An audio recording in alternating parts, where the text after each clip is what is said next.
ஒரே ஒரு ஊரில் ஒரு வீடு.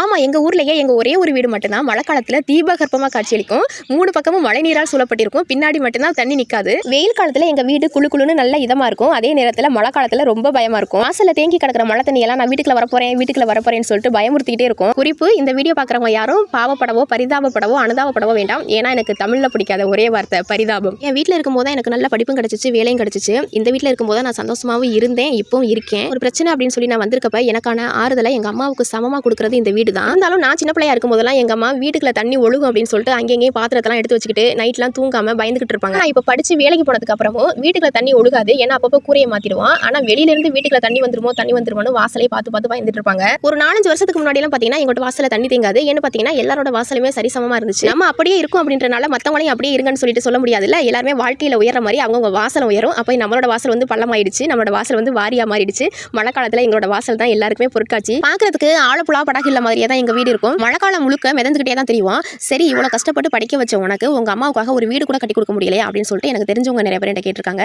அவங்க ஏன் நானே எனக்குள்ள கேட்டிருக்கேன். அதற்கான பதில், ஆமா, எங்களுக்காக இவ்வளவு பணம் எங்க அம்மாவுக்காக ஒரு சின்ன வீடு கூட கட்டி கொடுக்க முடியாத ஒரு கையாலாகாத மகளா தான் இப்போதைக்கு நான் இருக்கேன். அதற்கு காரணம் என்னோட கல்யாணம். நிறைய பேர் நீ எதுக்கு அம்மா வீட்டுல இருக்கு அப்படின்னு சொல்லிட்டு முன்னாடி கமெண்ட்ஸ் எல்லாம் கேட்பாங்க. அதற்கான காரணத்தை முழுசா சொல்லலாட்டியும் கொஞ்சம் இலைமறை காயா சொல்றேன். எனக்கு நவம்பர் 26, 2020 கல்யாணம் நடந்துச்சு. அப்ப நிவர் புயல் நேரம். நிவர் புயலோட தாக்கம் அப்பவே குறைஞ்சாலும் என்னோட கல்யாணத்தோட தாக்கம் இன்னுமே குறைஞ்சபாடு இல்ல. யானை வரும் பின்னே மணியோசி வரும் முன்னே அப்படின்ற மாதிரி கல்யாணம் முடிஞ்சிச்சு. பின்னாடியே நான் வாங்குற சம்பளத்துக்கான ஆப்போ ரெடியாவே காத்துக்கிட்டு இருந்துச்சு. நம்ம தான் வேலைக்கு போறோமே, நம்ம கல்யாணம் பண்ணிக்கிட்டு நம்ம அம்மாவுக்கு பிடிச்சது, அவங்க இழந்தது எல்லாத்தையுமே நம்ம நிறைவேற்றி கொடுக்கணும் அப்படின்னு நினைச்ச என்னோட கனவுகள் எல்லாமே கேள்விக்குறியாயிடுச்சு. பொண்ணுங்களுக்கு ஒன்று சொல்றேன், அப்பா அம்மா கஷ்டத்துல படிச்சு வேலைக்கு போனீங்கன்னா நீங்க பாக்குற வேலை சின்ன வேலையோ பெரிய வேலையோ, நீங்க வாங்குற சம்பளத்துல உங்க அப்பா அம்மாவை சந்தோஷமா பாத்துக்க முடியுன்ற பட்சத்துல அவங்களுடைய சின்ன சின்ன ஆசைகளை, அத்தியாவசிய தேவைகளை, உதாரணமா தண்ணி புகாத ஒரு வீடு நிறைவேற்றிட்டு அப்புறமா கல்யாணம் பண்ணிக்கோங்க. நாம தான் வேலை பாக்குறோமே, கல்யாணத்துக்கு அப்புறம் பெத்தவங்களுக்கு செஞ்சுக்கலாம் அப்படின்னு சொல்லி நினைச்சீங்கன்னா அது 99% நினைப்ப மட்டுமே தான் இருக்கும். அப்புறம் ஆண்கள்ட்ட கெஞ்சி கேட்டுக்கிறேன், நீங்க கல்யாணத்துக்கு ரெடி ஆகுறீங்க அப்படின்னா நீங்க கல்யாணத்துக்கு முன்னாடி என்னென்ன பிரச்சனை இழுத்து வச்சிருக்கீங்களோ, சமாளிக்கக்கூடிய பிரச்சனை கூட பரவாயில்ல,